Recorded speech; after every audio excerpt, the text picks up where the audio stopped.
Hello అండి, అందరికీ నమస్కారం. అందరూ ఎలా ఉన్నారు? బాగున్నారు? మేము కూడా చాలా బాగున్నామండి. మీరందరూ బాగుండాలని మనస్ఫూర్తిగా కోరుకుంటున్నాను.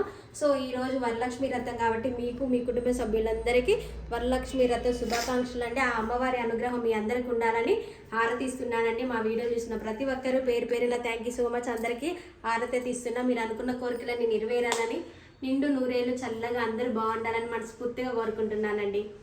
మా ఇంట్లోనైతే ఈరోజు నేను సింపుల్గా ఉన్న వాటితోనే ఈ విధంగా అయితే చేసుకున్నాను. ఒక్కసారి మా అమ్మవారిని చూడండి ఏ విధంగా ఉందో.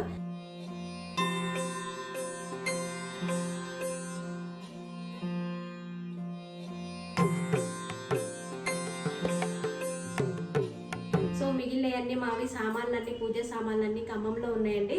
సో అందుకని నేను ఎక్కువ ఖర్చు ఏం పెట్టకుండా ఇంట్లో ఉన్న వాటితోనే ఈ విధంగా అయితే సింపుల్గా చేసుకున్న వరలక్ష్మి వ్రతం. థ్యాంక్ యూ అండి. ఒక కప్పు పచ్చెనగపప్పు తీసుకొని ఒక హాఫ్ అన్ అవర్ నానబెట్టేసి ఒక 3 విజిల్స్కి అయితే మెత్తగా ఇలా పప్పునైతే పచ్చెనగపప్పును ఉడకబెట్టుకున్నానండి. అలానే ఒక కప్పు బెల్లం అయితే తీసుకున్నాను. ఈ బెల్లాన్ని దీంట్లో వేసేసుకొని కొంచెం నెయ్యి వేసేసుకొని ఒక 5 నిమిషాలు పప్పు గుర్తుతో కానీ లేకపోతే గంటతో కానీ ఇలా మెత్తగా మెదిపితే మనకి ఇలా ఇది పిండి. సో అలానే ఒక కప్పు పెద్ద సైజు కప్పు మినపగుండ్లు తీసుకొని ఒక 4 గంటల సేపు నానబెట్టి నీట్గా కడిగాను. ఇప్పుడు మిక్సీ పడుతున్నాను. పూర్ణాలు అనేవి అచ్చం మినపప్పుతో డిప్ చేసి వేయచ్చు, లేకపోతే దోశ పిండితో వేయచ్చు, మైదాతో వేయచ్చు, గోధుమ పిండితో కూడా వేయచ్చు అండి, వీలుని బట్టి. ఈరోజైతే నేను అచ్చం మినపప్పుతోనే రుబ్బి చేస్తున్నాను అనమాట పూర్ణాలు. ఇప్పుడైతే మిక్సీ పట్టుకోవాలండి.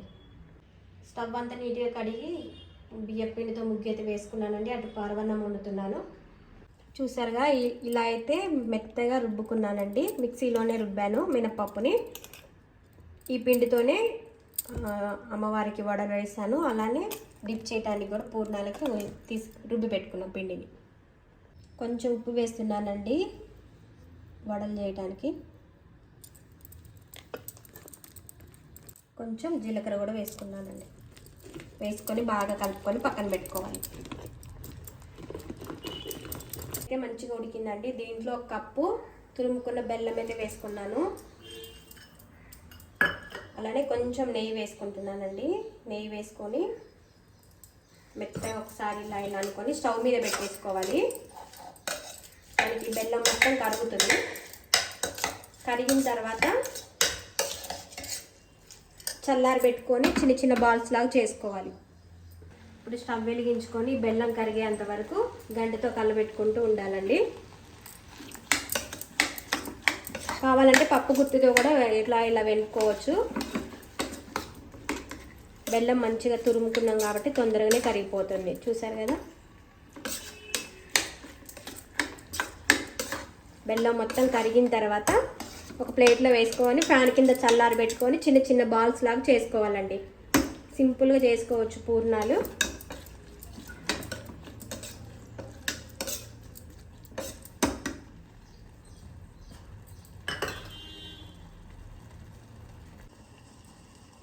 చూసారా, బెల్లం మొత్తం మంచిగా కరిగిపోయిందండి. పప్పు కూడా మనకి మెత్తగా ఉడికిపోయింది. ఇప్పుడు స్టవ్ ఆఫ్ చేసుకొని ఫ్యాన్ కింద చల్లారి పెట్టుకోవాలి. మొత్తం ప్లేట్లో అయితే తీసి వేసేసుకున్నానండి. ఇది చల్లారి పెట్టుకోవాలి. ఫ్యాన్ కింద చల్లారిన తర్వాత కొంచెం చేతికి నీరు రాసుకొని చిన్న చిన్న బాల్స్ లాగా చేసుకోవాలి. అన్నం అయితే వేడన్నం వండి చల్లారి పెడుతున్నానండి. ఒక చిన్న గిన్నెలో అయితే తీసుకొని కొంచెం చల్లారింది. నిమ్మకాయ పులిహోర చేస్తున్నా. ఇప్పుడైతే స్టవ్ వెలిగించి కళాయి అయితే పెట్టుకున్నానండి. ఒక 2 పావులు ఆయిల్ వేసాను. ఇప్పుడైతే పల్లీలు వేస్తున్నాను. పూర్ణాల పిండి ఇంకా అది పచ్చనగపప్పు ఇందాక మనం బెల్లం వేసి చేసాం కదండి, అది బాగా చల్లారలేదు, వేడిగా ఉంది. ఈ లోపు అది వేడి చల్లారేసరికి పులిహోర చేసుకున్నామని చెప్పేసి పులిహోర అయితే చేస్తున్నాను.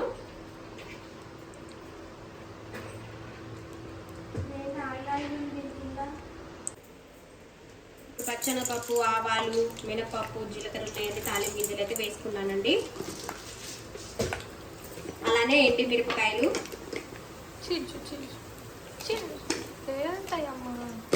ఇప్పుడు పచ్చిమిరపకాయలు కూడా వేసుకోవాలండి. పొడిగా కట్ చేసుకుని పచ్చిమిర్చి.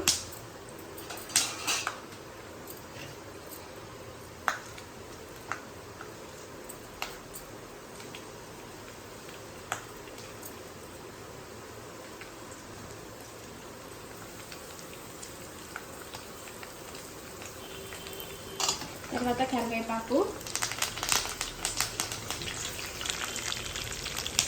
ఇంగువ అండి. నేను దీంట్లో అన్నానికి అయితే పసుపు పట్టినండి, ఓన్లీ ఉప్పు ఒకటి అన్నానికి పట్టిస్తాను. లైట్గా ఆయిల్ వేసేసి ఉప్పు పట్టిస్తాను వండిన అన్నానికి. పసుపు అయితే తాలింపులో వేస్తేనే మనకి అన్నం మొత్తము మంచిగా కలర్ఫుల్గా ఉంటుంది అనమాట. చాలామంది అన్నాన్ని పట్టిస్తారు, అలా చేయొచ్చు ఇలా చేయొచ్చు. నేనైతే తాలింపులోనే ఒక అర స్పూన్ అయితే పసుపు వేసాను.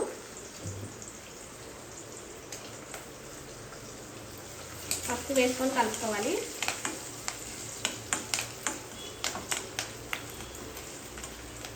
అయితే స్టవ్ ఆఫ్ చేసుకోవాలండి. ఒక స్పూన్ ఉన్నర సాల్ట్ అయితే వేస్తున్నాను.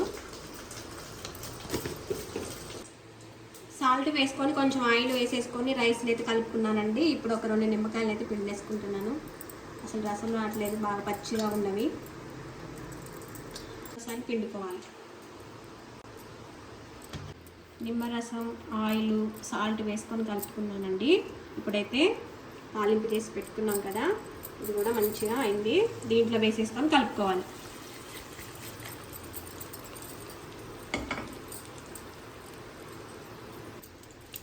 ఇప్పుడు మొత్తం కలుపుకోవాలండి. కొంచెం వేడిగా ఉందని చెప్పేసి గరిటెతో కలుపుతున్నాను. చేత్తోనే కలుపుతున్నానండి. చేతితో కలిపితేనే మనకి మంచిగా కలిపినట్టు అనిపిస్తుంది. పచ్చళ్ళైనా పులిహోర అయినా ఏదైనా. సో నిమ్మకాయ పులిహోర అయితే చేశానండి.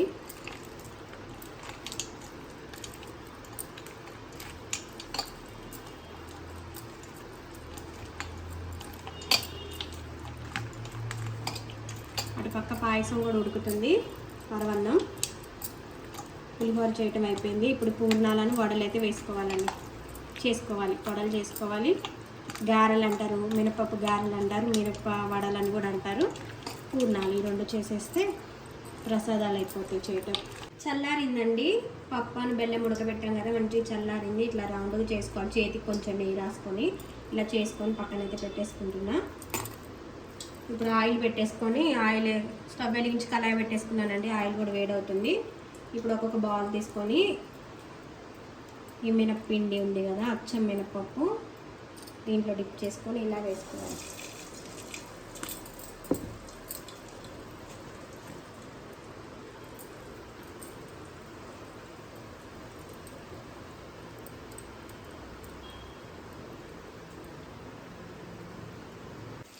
ఈ విధంగా వేస్తే మొత్తాన్ని పిండిని అయితే వేసుకోవాలండి. గోధుమ పిండితో కానీ, మైదాతో కానీ, దోశ పిండితోనైనా, అచ్చం మినపప్పుతో కూడా ఇలా వేసుకుంటే మనకి ఎక్కడ పూర్ణం అనేది పలక్కోకుండా బాగా వస్తాయి అనమాట. నాకైతే రౌండ్గా రాలా, కొంచెం అటు ఇటు అయినవి. ఇంకా నైట్ మినపప్పు రుబ్బి పెట్టుకున్నారనుకో ఇంకా బాగా వస్తాయి అనమాట రౌండ్గా. నేను ఇందాకే అంటే ఒక 4 గంటల సేపు నానబెట్టేసి ఎమ్మటే రుబ్బడం వల్ల మనకి కొంచెం జోరుగా అనిపించింది నాకైతే. కానీ చాలా బాగా వచ్చాయి పూర్ణాలు. స్పూన్తో 2 వైపులు అయితే తిప్పేసుకుంటున్నా. పిండి మొత్తం ఈ విధంగా అయితే వేసుకోవాలండి. పూర్ణాలు చూసారు కదా, చాలా పెద్దగా వేసాను నేనైతే. పూర్ణాలు బాగా వచ్చాయి, ఎక్కడ పగిలిపోకుండా చాలా బాగా వచ్చాయి. చూసారు కదండి, వడలు అయితే చాలా బాగా వచ్చాయి. 2 వైపులు తిప్పేసుకున్నాను. ఇప్పుడు తీసేసుకుంటున్నానండి.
థ్యాంక్ యూ సో మచ్ అండి.